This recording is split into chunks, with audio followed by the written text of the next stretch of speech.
my chicken coop. The whole idea of the chicken coop was to spend as little money as possible. I had a lot of old scrap lumber from an old fence and an old shed I had to tear down a couple of years back. And so I recycled as much of that as I possibly could. You can see the sides of it are just what we call dunnage cypress, which is the cypress is not quite good enough to be the presentable stuff, but it's fine for chicken coops and fences in the country. This is access to the laying boxes. Now the girls aren't old enough to lay just yet. They've probably got another 8 or 10 weeks before they're old enough, so I've got them closed off. Here you can see them in here.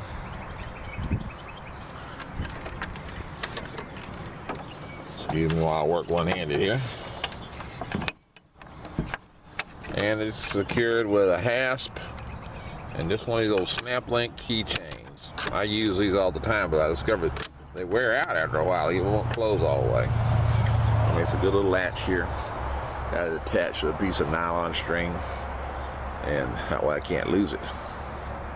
See, I had a little chain here so it'll fold down.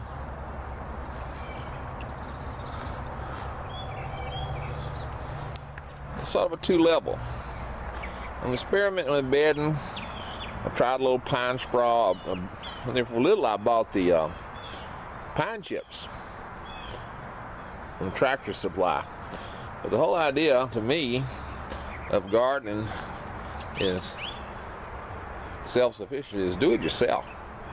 Don't spend money on stuff you don't have to spend money on.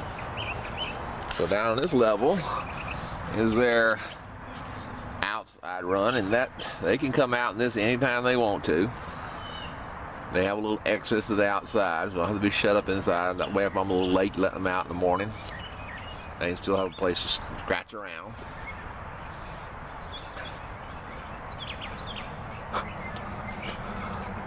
I've got it all sort of armor plated here.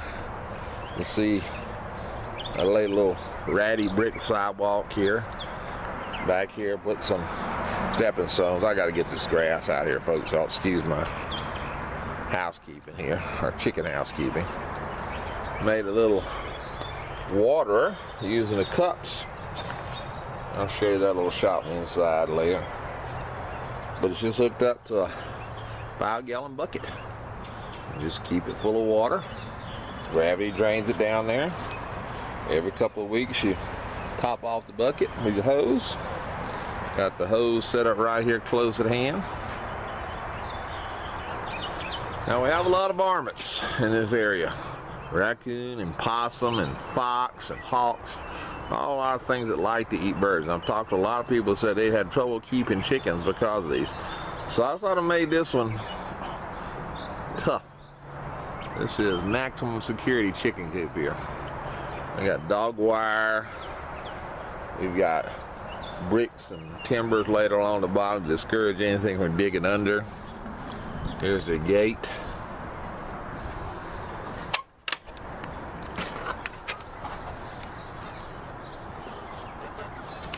Of course, this is just a regular yard fence that's been here for a long time. It's a pretty tough fence already because I used to keep dogs in the yard. Like I said, all my dogs are inside dogs now.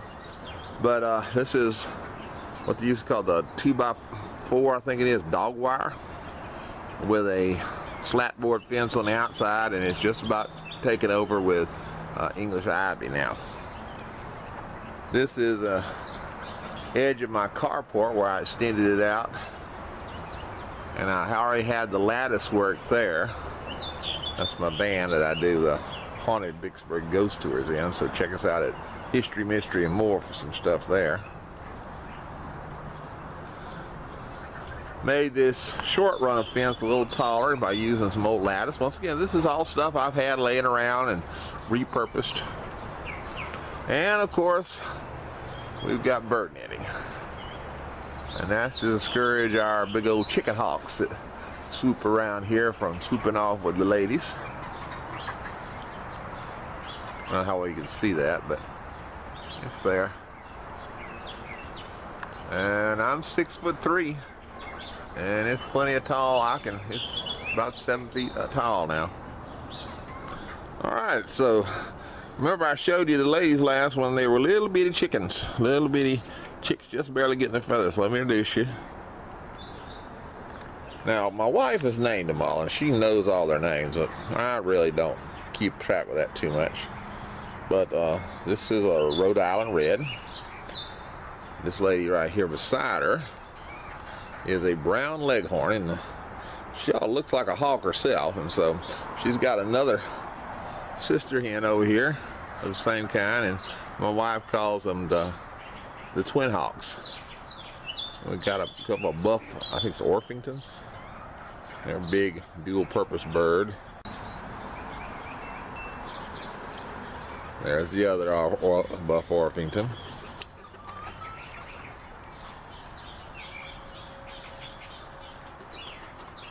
I believe this one is a Leghorn Jersey mix.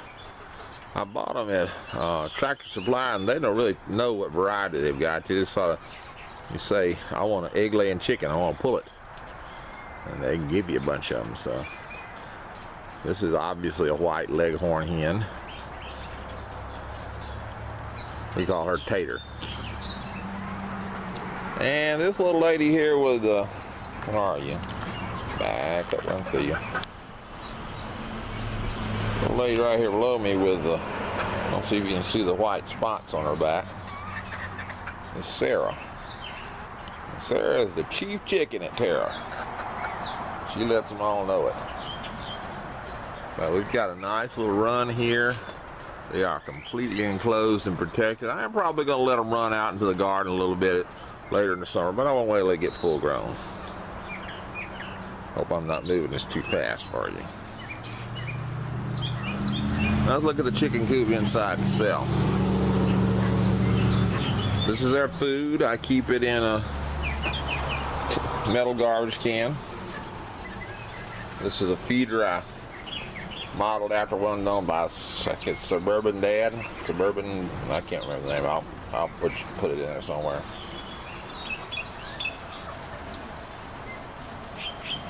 And they get corn and chicken pellets and food scraps. That was leftovers of this morning's oatmeal. Got a waterer out here. And I catch a lot of rainwater off the roof here. And most of all, I just feed them with rain. That was too fast. Sorry about that. This is right in the drip line of the carport extension. And that keeps this bucket full. That's just a piece of plywood with a screened hole in the middle to keep the mosquitoes. Doesn't keep the mosquitoes out, but it does keep them from getting in, but it does keep them from getting out when they're grown. Now this is the inside. Now, excuse the mess.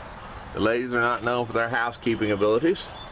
And we've been trying, like I said, experiment with shredded newspaper. I keep local paper. I'm one of these old-fashioned guys that likes to have a newspaper in my hand instead of a tablet. And so we've got a lot of paper, and so I'm just seeing how it does. I mean, it's messy, it's not pretty, but it works. And it is a chicken coop, so we're not really looking for pretty. And I opened the front of it completely up because the ladies didn't like it. I mean, they were sleeping. I had a little doorway right there, and they were all sleeping in the doorway instead of using their roost. And so now that I've opened it up, they'll all be up on their roost. There's an outside roost if they prefer. They've got a ladder. They don't really ever use it. They fly pretty good. I haven't clipped their wings since we got the roof. You know. Now here's the inside look at the water. These little water cups.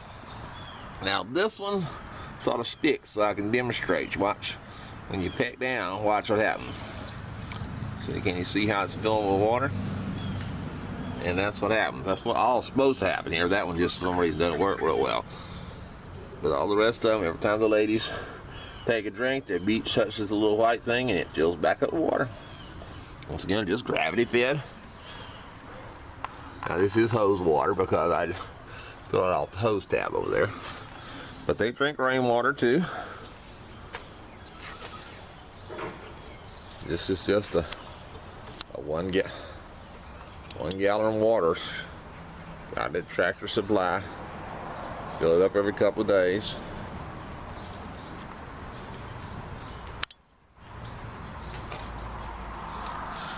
At night we close them up. Every morning we let them out. That's what keeps them safe. Now once this gate is closed, they're safe.